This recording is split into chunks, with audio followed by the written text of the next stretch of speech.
I think a lot of them sacked so hard. They're like, yeah, we thought we were going to get coins, before PulseX launched. And then we knew we were going to get coins in March or April. And then, okay, May. And then you're like, oh, bugs. And that happens. And I was just looking just to get people on the HEX price too. I was looking historically when it first launched. I think according to I was looking at HEX daily stats on their columns and stuff. And I think when it launched on day one, started trading. It was like 0.003, and then it got sold down so hard. It went down to like 0.0006 or something like that.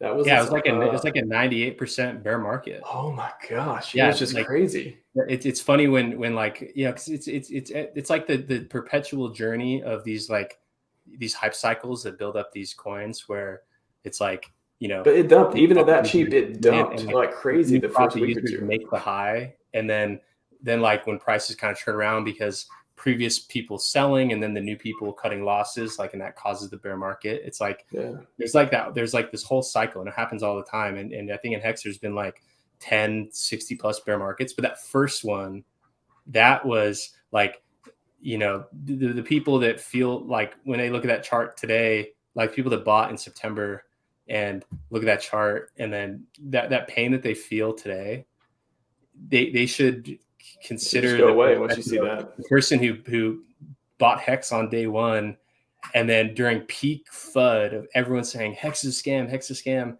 sitting through it, bleeding out 99% in the first month. Like, I think very few people did that. Different because like there was at that time there was no history to look back on. Like, oh yeah, this is a strong thing. It's coming back. Like, well, I remember when it was. You have the chart now. You have a lot of history and track record of like, oh, this regularly, comes back from these types of selling cycles. And so it all comes down to every person has their own perspective on what's going on, and that and so we see the whole gamut kind of unfold of like.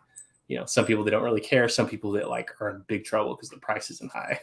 Yeah. Well, I remember seeing it. I forget what centralized exchange it was on in the early days.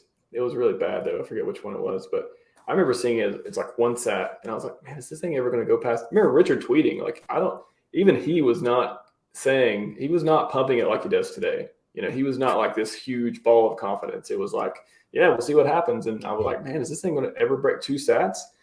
And then it went from 2 to 3, and I was like, oh my God, it went from 2 to 3. That's crazy. And then went 6 and 9 sats. And I'm like, well, okay, I think people are starting to get into this thing. But I remember looking at the terminal, you're thinking, do I buy or do I sell? And what's going on at like 1 or 2 or 3 sats? And today it seems so insane, but that happened. Like, that's how these things work. They start small and they go up.